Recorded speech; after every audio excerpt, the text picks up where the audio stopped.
हार्दिक संवेदना प्रकट गर्दछ। बीबीसी नेपाली सेवाको साँझपखबाट सम्झौता कालको नमस्कार। आजको कार्यक्रममा कोरोना भाइरसबाट एकै दिन हालसम्मको सर्वाधिक 8 जनाको निधन, कुल संक्रमित 24,000 नाग्यो। यसरी निधन हुनेको संख्या 91 पुगेको छ। उहाँहरूको निधनमा नेपाल सरकार स्वास्थ्य तथा जनसङ्ख्या मन्त्रालय हार्दिक संवेदना प्रकट गर्दछ। संक्रमणबाट उच्च प्रभावित वीरगञ्जमा संक्रमणका कारण स्वास्थ्य संस्था अत्यधिक चापमा। कुनै पनि एउटा खाट बाँकी छैन जहाँ चिकित्सक अथवा डाक्टरकर्मी अथवा सहयोग कर्मचारी पोजिटिभ लागेको। नारायणी अस्पतालका मेडिकल सुपरिन्टेन्डेन्टसँग नेपाल सन्दर्भमा कुराकानी। र अन्तर्राष्ट्रिय प्रसङ्गमा कोरोना भाइरस महामारीको प्रभावले गर्दा ब्रिटेनको अर्थतन्त्रमा हालसम्मकै धेरै प्रभाव, देश आर्थिक मन्दीमा।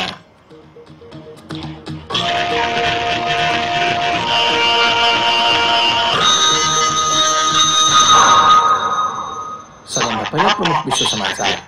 प्रदीप बस्यालबाट समाचार सुन्नुहोस्। बेलारुसमा पुनर्निर्वाचित राष्ट्रपति अलेक्जेन्डर लुकासेन्को विरुद्ध प्रदर्शन चर्किँदा त्यहाँको सरकारी टेलिभिजनमा काम गर्ने 2 जना प्रस्तोताहरूले राजीनामा दिएका छन्। बेलारुस वान टिभी च्यानलमा काम गर्ने 1 जना प्रस्तोताले आफ्नो राजीनामाको कारण खुलाएका छैनन्। तर एसटिभीमा काम गर्ने अर्की प्रस्तोताले भने टिभीमा देखिने बेला आफू मुस्कुराउन नसकेको बताइन्। रातभरमा त्यहाँ थप 1,000 प्रदर्शनकारीहरू पक्राउ परेको अधिकारीहरूले जनाएका छन्। यसअघि नै त्यहाँ 5,000 पक्राउ परेका थिए।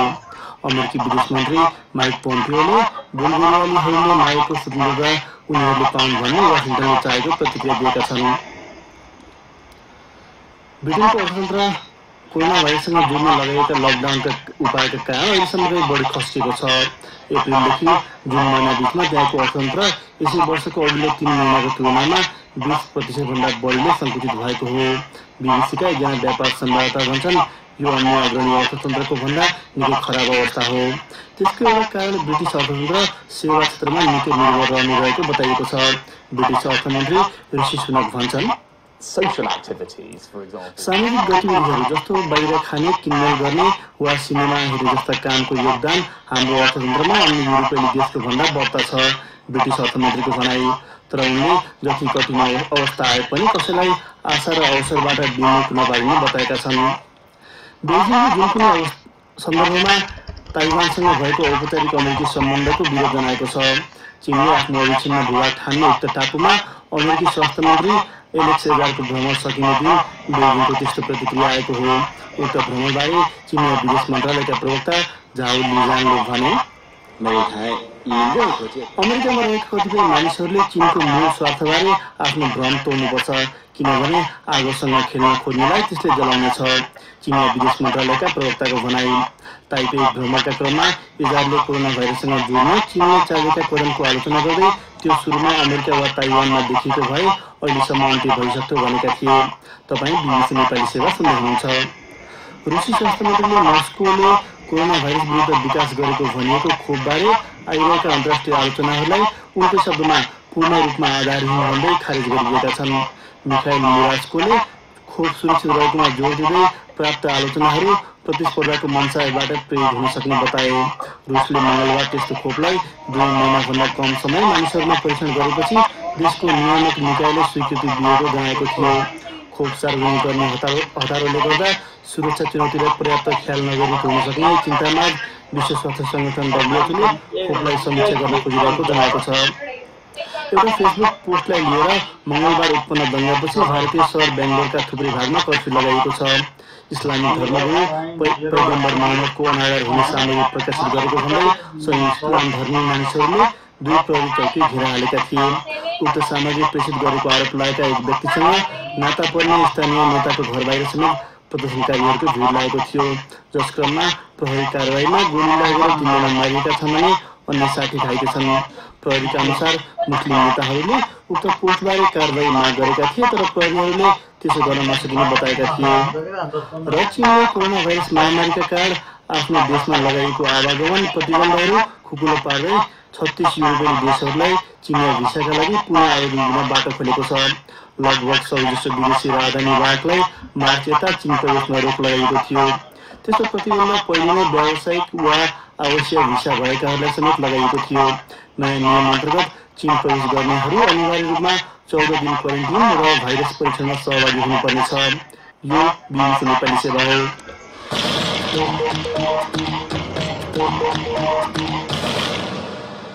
साँझ पखमा यहाँलाई स्वागत छ। गएको 24 घण्टामा नेपालमा हालसम्मकै सर्वाधिक एकै दिन 8 जनाको कोरोना भाइरसका कारण निधन भएको सरकारले जनाएको छ। आज थप 484 जना संक्रमितसँगै कुल संक्रमितको संख्या 24,000 आएको छ। तीमध्ये करिब 7,500 सक्रिय संक्रमित छन् भने बाँकी निको भइसकेका छन्। एक रिपोर्ट। केही साता यता कोरोना भाइरसका कारण गम्भीर बिरामी पर्नेहरूको संख्या बढिरहेको आँकडासँगै अब मृत्यु हुनेको संख्या पनि लगातार बढ्न थालेको छ। बितेको एक दिनमा 8 जनाको दुःखद निधन भएसँगै कोरोना भाइरसबाट ज्यान गुमाउनेहरूको संख्या 90 मा आएको छ। यो अवधिमा काठमाडौँका 1 जना, धादिङका 1 जना, धनुषाका 2 जना, सप्तरीका 1 जना, मोरङका 1 जना, कपिलवस्तुका 1 जना र बाराका 1 जनाको ज्यान गएको छ। तीमध्ये 6 जना पुरुष र 2 जना महिला छन्। आज यसबारे जानकारी दिँदै स्वास्थ्य मन्त्रालयका प्रवक्ता डाक्टर जागेश्वर गौतम, यसरी निधन हुनेको संख्या 91 पुगेको छ। उहाँहरूको निधनमा नेपाल सरकार स्वास्थ्य तथा जनसङ्ख्या मन्त्रालय हार्दिक संवेदना प्रकट गर्दछ। यो अवधिमा 10,481 जनामा गरिएको PCR परीक्षणमा थप 484 जना संक्रमित पाइएको छ। यो सहित अब कुल संक्रमितको संख्या 24,000 आएको छ। हालसम्म 4,73,000 जनाको PCR परीक्षण भइसकेको छ। 500 जनाभन्दा धेरै सक्रिय संक्रमित भएका जिल्ला 4 वटा रहेको र प्रत्येक व्यक्तिले स्वास्थ्यका असल अभ्यास अंगीकार गर्नुपर्ने आवश्यकता बढेको प्रवक्ता डाक्टर गौतमले बताए। जिल्लागत 500 भन्दा माथि उपचारमा संक्रमितहरू रहेको जिल्ला 4 वटा छन्: पर्सा, रौतहट, महोत्तरी र काठमाडौँ। नेपालमा कोभिड-19 दिन प्रतिदिन निरन्तर रूपमा वृद्धि भइरहेको छ। यसको रोकथाम तथा नियन्त्रणका लागि व्यक्ति दूरी कम्तीमा 2 मिटर कायम गर्ने, अनिवार्य रूपमा मास्क प्रयोग गर्ने, कुनै पनि काम गरिसकेपछि साबुन पानीले मिची हात धुने जस्ता असल स्वास्थ्यका बानी व्यवहारहरूलाई निरन्तरता दिनका लागि सम्पूर्ण जनसमुदायमा विनम्र अनुरोध गर्दछु। पछिल्लो आँकडा अनुसार यो अवधिमा काठमाडौँ उपत्यकामा 138 जना संक्रमित थपिएका छन्। हाल काठमाडौँ जिल्लामा देशकै अन्य जिल्लाको तुलनामा सर्वाधिक 1,040 जना उपचारमा रहेका छन्। देशभरिमा हाल भेन्टिलेटरमा 2 जना सहित 89 जना सघन उपचार कक्षमा उपचाररत छन्। हाल देशभरिका क्वारेन्टिनमा 14,846 जना रहेका छन्। अर्को प्रसङ्ग। यसैको समाचारमा बेलारुसियन हुनुपर्नेमा अन्यथा भएकोमा सच्याइएको छ। अब आजका केही अन्तर्राष्ट्रिय प्रसङ्गहरू। कोरोना भाइरस महामारीले ब्रिटेनको अर्थतन्त्र हालसम्मकै सबभन्दा धेरै खस्किएको छ। अप्रिलदेखि जुन महिना बीचमा त्यहाँको अर्थतन्त्र यसै वर्षको अघिल्लो 3 महिनाको तुलनामा 20% भन्दा बढीले सङ्कुचित भएको छ। बितेको 11 वर्षमा पहिलो पटक ब्रिटेन आर्थिक मन्दीबाट गुज्दै गइरहेको जनाइएको छ। BBC विवरणहरूमा आधारित एक रिपोर्ट सुनौँ प्रदीप बस्यालबाट। यो अवधिमा घर परिवारले गर्ने खर्च निकै घटेको पाइएको छ, किनकि पसलहरू बन्द रहे अनि कारखाना तथा निर्माण क्षेत्रको उत्पादन पनि घट्यो। यसले युकेलाई प्राविधिक रूपमा सन् 2009 यता पहिलोपटक मन्दीमा घचेटेको छ। लगातार 2 चौमासिकमा अर्थतन्त्र खस्किएमा त्यसलाई मन्दी भनिन्छ। अर्थमन्त्री ऋषि सुनकले देशले अहिले अभूतपूर्व चुनौतीसँग सङ्घर्ष गरिरहेको र यो अत्यन्त कठिन एवं अनिश्चयपूर्ण समय रहेको बताए। विपक्षी दलकी छाया अर्थमन्त्री एलिज डर्सले भने यो हदसम्मको आर्थिक मन्दीको परिमाणका निम्ति प्रधानमन्त्री बोरिस जोन्सनलाई दोष दिएकी छन्। उनले लकडाउनका कारण अर्थतन्त्रमा गिरावट आउन अवश्यम्भावी रहेको भए पनि रोजगारमा देखिएको सङ्कट अवश्यम्भावी थिएन भनेकी छन्। उनले ब्रिटेनमा युरोपभरिकै कोरोना भाइरसका कारण सबैभन्दा धेरै मृत्युदर रहेको अनि अब अर्थतन्त्र पनि अन्यभन्दा धेरै खस्किएको बताइन्। यो अवस्था ब्रिटिस जनताका लागि दुःखपूर्ण रहेको भन्दै प्रधानमन्त्री जोन्सनको नेतृत्वमा यस्तो भएको भनेकी छन्। राष्ट्रिय तथ्याङ्क कार्यालयका अनुसार युकेको अर्थतन्त्रमा जुन महिनामा केही सुधार देखिएको थियो, जतिखेर सरकारले आवत जावत केही खुकुलो बनाएको थियो। मासिक रूपमा तुलना गर्दा जुन महिनामा अघिल्लो महिनाभन्दा 8.7%ले अर्थतन्त्र वृद्धि भएको थियो। तर भाइरसको हमलाभन्दा अगाडि फेब्रुअरी महिनाको तुलनामा जुनमा भएको कुल ग्राहक उत्पादन 6 भागको 1 भागले कम रह्यो। सो कार्यालयका अनुसार उत्पादनमा भएको गिरावट मूलतः पसल, होटल, रेस्टुरेन्ट, स्कुल बन्द रहेका कारण भएका हुन्। ब्रिटेनको अर्थतन्त्रको 5 भागको 4 भाग ओगट्ने सेवा क्षेत्र सबैभन्दा धेरै प्रभावित भएको पाइएको छ। बीबीसीका एकजना व्यापार संवाददाता भन्छन् यो अन्य अग्रणी अर्थतन्त्रको भन्दा निकै खराब अवस्था हो। अर्थमन्त्री ऋषि सुनकले भने कठिन अवस्था आए पनि कसैलाई आशा र अवसरबाट विमुख नपारिने बताएका छन्। प्रदीप बस्याल। मंगलबार साँझ सामाजिक सञ्जाल फेसबुकमा राखिएको एउटा सामग्रीका कारण भड्किएको दंगा पश्चात दक्षिण भारतको बेंगलुरु शहरका केही भागमा कर्फ्यू लगाइएको छ। संयम मुस्लिमहरूले दुईवटा प्रहरी चौकी तथा उक्त सामग्री राख्ने व्यक्तिका काका तथा स्थानीय राजनीतिज्ञको घर घेरेका थिए। ती व्यक्तिले इस्लामिक धर्मगुरु मोहम्मदको अनादर हुने सामग्री राखेको बताइएको छ। सो घटनामा प्रहरीले कारवाही गर्दा 3 जना मारिएका छन् भने कैयौं घाइते भएका छन्। बीबीसी विवरणहरूमा आधारित यो रिपोर्ट सुनौ कमल परिवारबाट। सामाजिक सञ्जाल फेसबुकमा इस्लामिक धर्मगुरु पैगम्बर मोहम्मदको अनादर हुने सामग्री प्रेषित गरेको आरोप लागेका एक व्यक्तिसँग नाता पर्ने स्थानीय नेताको घर बाहिर प्रदर्शनकारीहरूको भिड लागेको थियो। त्यहाँ उनीहरूले सवारी साधनमा आगो लगाइदिएका थिए। त्यहाँ आइपुगेका प्रहरीहरूलाई उनीहरूले ढुङ्गा प्रहार गरेको बीबीसी हिन्दीले जनाएको छ। प्रहरीले आरोप लागेका ती व्यक्ति र 110 जना प्रदर्शनकारीहरूलाई पक्राउ गरेको छ। प्रदर्शनकारीहरूले एउटा प्रहरी चौकीमा पनि आक्रमण गरेको बताइएको छ। मंगलबार राति भएको घटनामा 60 जना भन्दा बढी सुरक्षाकर्मीहरू घाइते भएको बेंगलुरुका आयुक्त कमल पन्तले बताएका छन्। हिंसा भड्किएपछि त्यहाँ कर्फ्यू आदेश जारी गरिएको थियो। प्रहरीले अहिले स्थिति नियन्त्रणमा आएको जानकारी दिएको छ। अश्रु ग्यास र लाठी प्रहार गर्दा पनि भिड नियन्त्रण हुन नसकेपछि सुरक्षाकर्मीले गोली चलाएको उसको दाबी छ। कर्नाटक राज्यका गृहमन्त्रीले उक्त घटनामा मानवीय क्षति भएको पुष्टि गरेका छन्। स्थानीय सञ्चार माध्यमका अनुसार फेसबुकबाट उक्त सामग्री मेटिएको छ।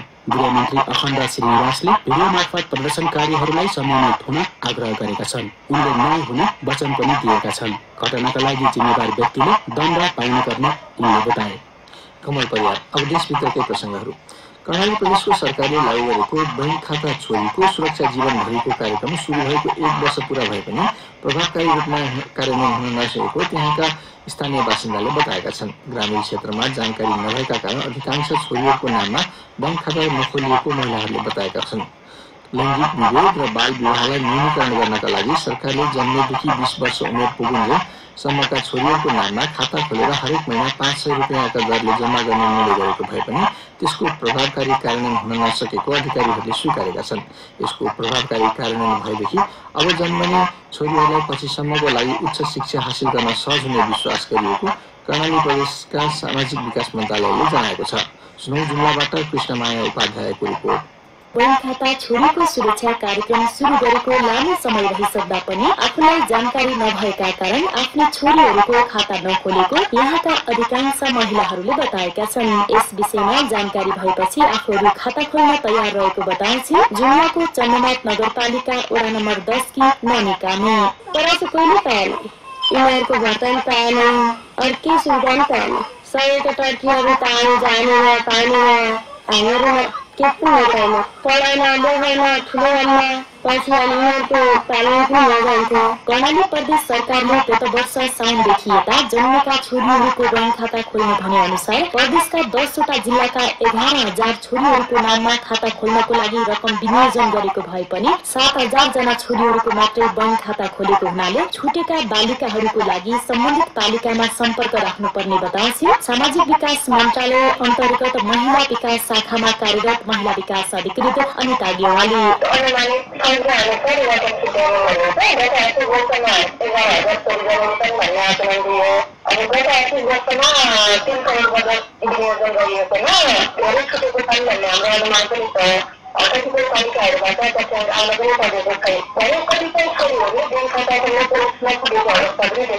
पहिलो वर्ष भएको हुनाले लक्ष्य अनुसारको कार्यक्रम सफल नभएको अधिकारीहरूले बताएका छन्। यसको लागि सबै स्थानीय तहमा जनचेतनामूलक कार्यक्रम मार्फत आवश्यक जानकारी गराउने तयारी भइरहेको बताउँछिन् जुम्लाको चन्द्रनाथ नगरपालिकाकी उपमेयर अप्सरा देवी नेपाने महत। डाटा पठाउन नसकेको हुनाले प्रचार पनि हुन नसकेको हो कि त्यसले गर्दाखेरि पनि केही समस्याहरू 76-77 मा भयो।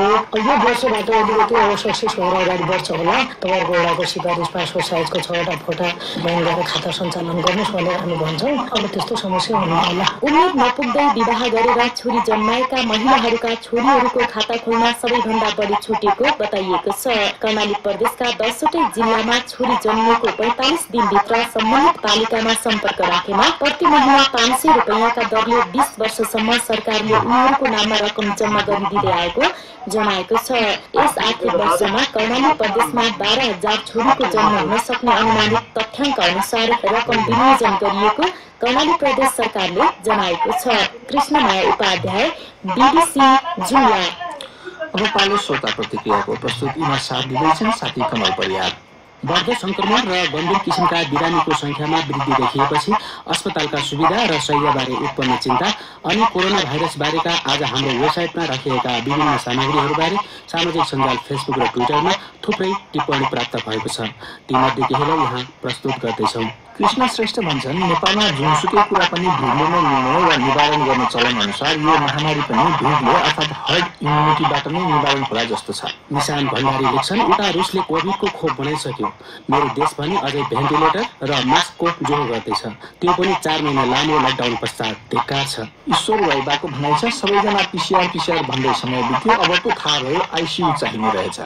धीरज बर्तौलाले यसै मेसोमा लेखेका छन्, सरकारले कडा गरे पनि उस्तै हो, नगरे पनि उस्तै हो, सरकार आफ्नै तालमा, जनता नेताको जालमा। मास्क प्रयोगबारे सम्वेद शर्मा चापागाई भन्छन्, मन्त्रीहरू, राजनीतिका आफूलाई अलिक ठुला ठान्ने मान्छेहरू र जागिरका माथिल्लो पदमा बस्नेहरू त मास्क लगाउँदैनन्, लगाउनेहरू पनि चिउँडोमा झुन्डाइरहेका देखिन्छन्। अनि सर्वसाधारण नागरिकहरूले नलगाएर मात्र कोरोना फैलिएको हो त? राजकुमार राईको भनाइ छ, जुन कुरा विज्ञहरूले अनिवार्य गर्नु भनेका छन् त्यही गरिँदैन यहाँ। यो बेला आफू, परिवार, समाज र राष्ट्र बचाउनमा सबैको समन्वयको खाँचो छ। अति आवश्यक काम बिना अटेरी घमण्ड गरी मास्क नलाई वरपर लखर नहिँडेकै बेस। केशव पन्तको सुझाव छ, प्रहरीले अब मास्क लाको नलाको चेक गरी ठुलो रकम जरिवाना गरे मात्र बल्ल लाउनेछन् मास्क मानिसहरूले। स्वास्थ्य मन्त्रीले भारतमा कोरोना भाइरस संक्रमण नसकिन्जेल नेपालमा नियन्त्रण गर्न गाह्रो हुने भनी राखेको भनाइबारे ठाकुर प्रसाद खनाल लेख्छन्, यसरी भारतमा कोरोना भाइरसको जोखिम समाप्त नहुन्जेलसम्म नेपालमा पनि समाप्त हुन सक्दैन भन्दै चुप लागेर बस्नु उपयुक्त देखिँदैन। यसका लागि सरकारले कठोर निर्णय लिन सक्नु पर्यो। पूर्व तयारी गरी भारतसँगको सीमा नाका पूर्ण रूपमा बन्द गर्नु पर्यो। स्वास्थ्य मन्त्रीज्यू यसरी अरू देशको समस्या देखाएर आफ्नो जिम्मेवारीबाट पन्छिन उपयुक्त होला र? सोही विषयमा राजन साक्यको विचार भने यस्तो रहेछ, भारतमा कोरोना भाइरसको जोखिम नसकिन्जेल नेपालमा पनि नसकिने कुरा हालको अवस्थामा सही होला। त्यसका कारणहरू: 1 नम्बर खुला सिमाना, 2 सरसामान सबै स्वदेशमा उत्पादन नहुनाले भारत तथा अन्य देशमा निर्भर हुनुपर्ने अवस्था, 3 भूपरिवेष्टित देशको अवस्था, 4 देशमा रोजगारीको कमीका कारण विदेशिनु पर्ने अवस्था आदि। साथै उनले यी चुनौतीका समाधान पनि सुझाएका छन्, जसमा 1 नम्बर कडा सिमाना, 2 नम्बर पिसिआर टेस्ट र क्वारेन्टिनको व्यवस्थापन, 3 नम्बर देशको आत्मनिर्भरता, 4 नम्बर रोजगारीको अवसर र 5 नम्बर स्वदेशी सामानको प्रयोग रहेका छन्। आज बुधबार अब प्रस्तुत छ साप्ताहिक नेपाल सन्दर्भ।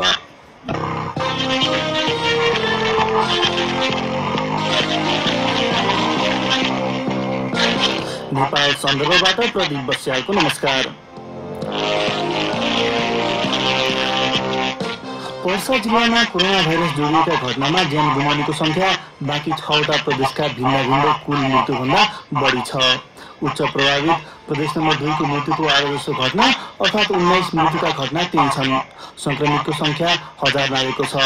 देशको एउटा प्रमुख भन्सार नाका रहेको दुर्गम शहरमा अहिले संक्रमित र बिरामीको चाप मात्र बढेको छैन, स्वास्थ्य कर्मीले समेत दर्जनौको संख्यामा संक्रमित भएर अस्पतालका कयौं सेवाहरू अवरुद्ध र कटौती गरिएका छन्। संघीय सरकारले त्यहाँको अवस्था बुझ्न एक उच्च स्तरीय टोली पठाए पनि त्यसको निष्कर्षबारे अहिलेसम्म केही खुलाएको छैन। तर कतिपय विज्ञहरूले पर्सा जिल्लामा देखिएको त्यस्तो अवस्थालाई देशका जुनसुकै ठाउँको भावी अवस्थाको रूपमा बुझेर तयारी थाल्नुपर्ने बताउँछन्। नेपाल सन्दर्भका लागि यसै विषयमा हामीले वीरगञ्जको नारायणी अस्पतालका प्रमुख मेडिकल सुपरिन्टेन्डेन्ट डाक्टर मदन उपाध्यायसँग कुराकानी गरेका छौँ। सुरुमा हामीले उनलाई सोधेका थियौँ, संक्रमितको उच्च वृद्धि दर र तपाईँका स्वास्थ्य सहकर्मीहरू नै संक्रमित हुँदा के तपाईँलाई कुनै बेला अवस्था नियन्त्रण बाहिर गए चाहिँ अनुभव भयो? अवस्था अलिक संवेदनशील र चुनौतीपूर्ण त पक्कै पनि हो। हामी 51 जना जति नयाँ अस्पतालका चिकित्सक, स्वास्थ्य कर्मी लगायत सबै कर्मचारी पोजिटिभ आइसकेपछि र दैनिक रूपमा धेरै सङ्ख्यामा पोजिटिभ केसहरू जब डायग्नोज भइरहेछन्, यो अवस्थाले संवेदनशीलता बढेको पनि हो, चुनौती पनि बढेको हो। तयारी गरिरहँदै पनि हामीले नसकेको अवस्था हो भने चाहिँ हामी ठाउँ बाहिर भन्न सजिलो छ। तर कतिपय कुरामा हामी आफै कमी कमजोरी छ हाम्रो, हामीले यो तयारी गर्नुपर्ने, तयारी गर्न सकेका छैनौँ भने यसलाई काबु बाहिर भनिहाल्दा उपयुक्त नहोला। अब तपाईँले भर्खर भन्नुभयो भन्दैमा 5 दर्जन तपाईँका स्वास्थ्य सहकर्मीहरू संक्रमित भए, उनीहरू अब ड्युटीमा छैन यतिखेर, भनेको उनीहरूको जुन अभाव भयो नि बढ्दो संक्रमितको चापमा, त्यसलाई तत्काल पूर्ति गर्यो कि गरेन सरकारले? त्यसको पूर्ति भएको छैन। त्यसले गर्दा हामीले हाम्रो सेवाहरूलाई चाहिँ खुम्चाउनु परेको छ। हामीले दैनिक रूपमा 24 घण्टा इमर्जेन्सी वेटिङको सञ्चालन गर्यौँ र केही दिनदेखि हामीले आइसोलेसन पनि सुरु गरिसकेका छौँ अस्पतालमै र त्यो सँगसँगै यही नानी अस्पतालको अस्थायी कोभिड कर्नर हस्पिटल पनि सुचारू नै छ। त्यहाँ हामीले 50 बेड सामान्य र 10 बेड आइसियु पनि सञ्चालन गरिरहेका छौँ र अझ बेड सङ्ख्या कहिलेकाहीँ थपेर 65 पनि पुर्याउनु पर्ने बाध्यकारी अवस्था छ। तर जुन नियमित अरू सेवाहरू छन् त्यसलाई चाहिँ हामीले निरन्तरता दिन सकेका छैनौँ। किनभने हामीसँग कर्मचारीहरू लाग्छ, कर्मचारी पनि हरेक फाँटका हरेक विभागका हरेक शाखाका कर्मचारी चाहिँ सङ्क्रमित भइदिए कुनै पनि एउटा फाँट बाँकी छैन जहाँ चिकित्सक अथवा स्वास्थ्यकर्मी अथवा सहयोग कर्मचारी पोजिटिभ नआएको। त्यसले गर्दाखेरि सबै डिपार्टमेन्टलाई निर्मलीकरण गर्नको लागि त्यसलाई पनि हामीले बन्द गर्नु परेको छ भने त्यहीका बिरामी पनि पोजिटिभ आएपछि हामीले हाम्रो कर्मचारीको पनि पुष्टि गर्न सकेनौँ। अहिलेसम्म पनि हामीले त्यो केन्द्रबाट ह्युमन रिसोर्स प्राप्त गरिसकेका छैनौँ। त्यसले एउटा थप चुनौती छ हामीले। स्वास्थ्य सेवा विभागका महानिदेशककै नेतृत्वमा एउटा टोली पनि आएको थियो। अब रणनीतिमा परिवर्तन ल्याउन अहिले भर्खर तपाईँले भनेका समस्याहरूसँग अब कसरी समाधान गर्ने भन्नेबारे केही निष्कर्ष या केही उपाय निस्किएन अरूसँग बसेर? उहाँसँग हामीले विशेष रूपमा छलफल चाहिँ गऱ्यौँ र हामीले हाम्रा समस्याहरू पनि राख्यौँ। त्यसको निराकरणको उपायहरू पनि त्यहाँ हामीले के भन्नुहुन्छ उहाँहरू? के भन्नु उहाँहरूले चाहिँ आश्वासन दिनुभयो अब हामी चाहिँ चाँडै नै टोली पठाइदिन्छौँ भन्ने कुरा चाहिँ आश्वासन भयो। त्यो आश्वासनको भरमा सबै छौँ र हामी एउटा कुरा के प्रश्न छ भने अस्पतालमा कुनै पनि सेवा दिनको लागि चिकित्सक मात्रैले अथवा नर्सिङ स्टाफ मात्रैले पुग्दैन। त्यो के हो? अब यो देशको सबैभन्दा बढी प्रभावित जिल्ला जिल्ला एउटा दुर्गम सहर एक तरिकाले भन्दाखेरि त कोरोना भाइरसको केन्द्रबिन्दु नै मानिएको छ। धेरैले भन्ने गरेका छन् दुर्गमलाई। अब त्यहाँ चाहिँ एउटा केन्द्रमा रहेर काम गरिरहेको स्वास्थ्यकर्मीको नेतृत्व गरिरहेको अधिकारको हिसाबले अहिले तपाईँहरूलाई चाहिएको चाहिँ खास के हो? मेरो अहिले एकदम आवश्यक भनेको फिजिसियन हो। त्यो सँगसँगै क्रिटिकल केयर हस्पिटल तपाईँ नेसेसरी जो चाहिँ अहिले जुन किसिमको डेभलपमेन्ट भएका बिरामी देखिरहेको छ उहाँलाई चाहिँ केयर गर्ने र धेरै आइसियुमा एडमिट गर्नुपर्ने अवस्थाले भेन्टिलेटर प्रयोग गर्नुपर्ने अवस्था भएको हुनाले त्यसलाई हामीले गाइड गरिदिने र केयर गरिदिने क्लिनिकल एक्सपर्ट चाहियो। त्यसपछि क्रिटिकल केयर एक्सपर्टहरूको नर्सिङमा नै हुन सक्छन्। ल्याबमा अर्को ठुलो चुनौती छ। अहिले त उच्च अवस्था भयो कि सफाइ कर्मचारीहरू पनि सङ्क्रमित भएको हुनाले सफाइ गर्ने पनि लिमिटेड रिसोर्स छ। त्यसले गर्दा अहिले एकदमै ठुलो खाडल भनेको स्किल ह्युमन रिसोर्सको नै हो। 5 भेन्टिलेटर अहिले आजको मितिमा पुग्यो भने त्यो सँगसँगैका अरू औषधाहरू हुन्छन् त्यो केयरको लागि त्यो चाहियो। त्यो सँगसँगैको औषधि र लजिस्टिकहरू जुन सबै प्रयोग गरिरहने कुराहरूको रिफिलिङको टाइममा आउनु पर्यो। अब डाक्टर मदन उपाध्यायजी अब जस्तो तपाईँ लामो समय यो भाइरसको सङ्क्रमण सुरु भएदेखि त्यहाँको अवस्था हेर्नु भएको छ। खास बिर्गममा चाहिँ भयो कि बिर्यो कि जसले गर्दा चाहिँ यो भयो जस्तो देखिने अवस्था आइपुग्यो? अलिकति अध्ययन चाहिँ गर्नु जरुरी छ। कसरी हामी यो ठाउँमा पुग्यौँ भन्ने कुरा चैत्रमा पोलिसी केसदेखि पछि सुरु भएको विभिन्न किसिमको हटस्पटको रूपमा भयो। स्वयं केसहरू चाहिँ पोलिसी बाहेक केसमा सबै लक्षण दिएका थिए। त्यसले गर्दाखेरि त्यसले समस्या भएन। यहाँसम्म कि बिरामी जो 14 दिन 15 दिन आइसोलेसनमा बस्नुभयो उहाँहरूले पनि यो कोरोना भनेको त केही होइन, यो के हुँदो रहेछ, यसले के गर्दो रहेछ भन्ने भयो। भनेको यो रोग त के हुँदो रहेनछ, यसले के गरेर 14 दिन मलाई केही पनि आएन, ज्वरो पनि आएन, केही भएन, त्यतिकै पछि यो रोग त के रहेछ भन्ने किसिमको जुन भ्रम यहाँको नागरिकले अथवा यहाँका व्यक्तिहरूले पाल्न थाल्नुभयो। त्यो दिन लक्षणै थिएन, केही पनि भएन। तर बिस्तारै जब असारपछि जुन सङ्क्रमण देखियो त्यसमा लक्षण भएका नै सङ्क्रमणहरू अधिकांश छन् र कुनै न कुनै किसिमको लक्षण प्रत्येक व्यक्तिमा छ। आज भोलि 2 दिन 3 दिनको लागि मात्रै होस् अथवा यसको चाहिँ आइसोलेसन पिरियडभरि पनि त्यो लक्षणहरू केही न केही लक्षण भएको। त्यसको अर्थ चाहिँ यो बिस्तारै समुदायमा गएको भन्ने आकलन गर्न सकिन्छ? समुदायमै गएको भन्नलाई त म अहिले थोपा त गर्दिनँ, तर के त्यसको लागि पनि के क्राइटेरियाहरू छन्। त्यसले गर्दा समुदायमा होइन प्रस्तुतमा समूहमा पक्कै पनि पुगेको छ। त्यसले गर्दा यो यहाँको अवस्थामा अहिलेसम्म आउनुको लागि हाम्रो जिम्मेवारी अथवा कमी कमजोरी हरेक क्षेत्रबाट भएको छ। अर्को हामी यो जुन तयारी गर्नुपर्ने आइसोलेसन वार्डको तयारी गर्नुपर्ने हस्पिटलहरूलाई व्यवस्थित गरेर राख्नुपर्ने काम पनि हामीले गर्न सकेनौँ। किनभने कन्टिन्युस कोभिड भएर चाहिँ बिहानै आइरहेको थियो र क्रिटिकल भाषा थिएनन्। त्यसले गर्दा त्यसलाई पनि हामीले गर्नै सकेनौँ। आम नागरिकलाई चाहिँ यो रोग वास्तवमा डरलाग्दो रोग हो, चाहिँ एकजनाबाट मान्छेमा सर्ने हो, यसको उपचार छैन, यसबाट हामीले बच्नै पर्ने हो, यसको त प्रिभेन्सनको बाटाबाहेकहरू छैन भन्ने पनि बुझाउन सकेनौँ। जस्तो तपाईँको यी कुराहरूमा जोडेर भन्नुपर्दाखेरि चाहिँ जुन हामी यो चिकित्सक या अधिकारीहरू अस्पतालमा मात्र केन्द्रित भयो, अस्पताल बाहिर गर्नुपर्ने जुन तयारीहरू थियो, जुन अब सम्पर्क व्यक्ति पहिचान कामहरू थियो, त्यो चाहिँ अस्पताल बाहिर चाहिँ अस्पतालमा जसरी गम्भीर भइएन भन्ने एक थरीको आलोचना पनि पाइन्छ नि। जस्तो आइसोलेसन केन्द्रहरू पनि अस्पताल बाहिरहरू पर्याप्त रूपमा व्यवस्थापन भएन भन्ने अर्को गुनासो छ। त्यसको जिम्मेवारी चाहिँ सायद स्थानीय सरकार र प्रदेश सरकारको होला, केन्द्रकै होला, त्यो कुरा पनि हामीले गर्न सकेनौँ, त्यसमा दोषी गर्न सकेनौँ। त्यसले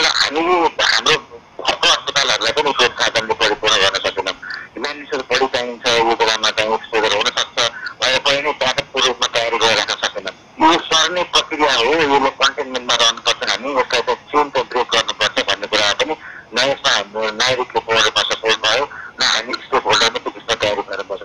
कतिको वीरगञ्जको अहिले जुन अवस्था यो पर्साको जुन अवस्था आयो यो अब आउँदा दिनमा जुन कुनै सहरमा जुन कुनै बिरुवा आउन सक्छ भन्ने चेतावनी विज्ञहरू दिइरहेका छन्। अब तपाईँको एउटा यो केन्द्रमा भएको ठाउँमा काम गरेको अन्यहरूले चाहिँ अन्य ठाउँलाई चाहिँ के सुझाव दिनुहुन्छ? यसमा हाम्रो एउटै सुझाव छ, हामी यो रोगलाई कतिपय कुरामा चाहिँ हल्का रूपमा ल्याउँछौँ। हाम्रो बुझावट कति कमजोर भएको छ कि एक त यो रोग पनि एकदम नौलो भयो, यो रोगको बारेमा धेरै हामीले जानकारी पनि छैन। त्यसले गर्दाखेरि जति पनि कुराहरू जति पनि रिसर्च आउँछ दैनिक रूपमा चाहिँ उसको लक्षणहरू सधैँ बढ्ने क्रम भयो। पहिले ज्वरोलाई खोकीला सर्छ त्यसरी मात्रै उसको लक्षण लिएको थियो, अहिले त साधारण लक्षणहरू पनि यसका लक्षणको रूपमा चाहिँ आएको छ। वर्ल्डको प्रयासले यसलाई पुष्टि पनि गरेको छ। त्यसले गर्दा यो रोगको बारेमा पूर्ण जानकारी कसैलाई पनि छैन। त्यसले गर्दा यो रोगसँग बच्नु बाहेक अरू केही उपाय छैन। त्यसले गर्दा हामी प्रिभेन्सनको बाटोमा बढी ध्यान दियौँ। हाम्रो जुन राज्यले जुन नियम लगाएको छ त्यो नियम पालना गरौँ। त्यो सँगसँगै हामी प्रत्येक जिल्लाले आफूले गर्नुपर्ने तयारीमा जुटिहालौँ, अहिले ढिलो नगरौँ। अब यो कोरोना भाइरसको महामारी यसको प्रकोप यो तत्काल अब जादु जसरी जानु पनि देखिँदैन। अब कम्तीमा आउँदा केही महिनासम्म यसको प्रभाव बरु बढ्ला जस्तो देखिरहेको छ प्रविधि। भनेपछि अब आउँदा दिन चाहिँ कस्तो देखिन्छ तपाईँ? अब कुन हदसम्मको तयारी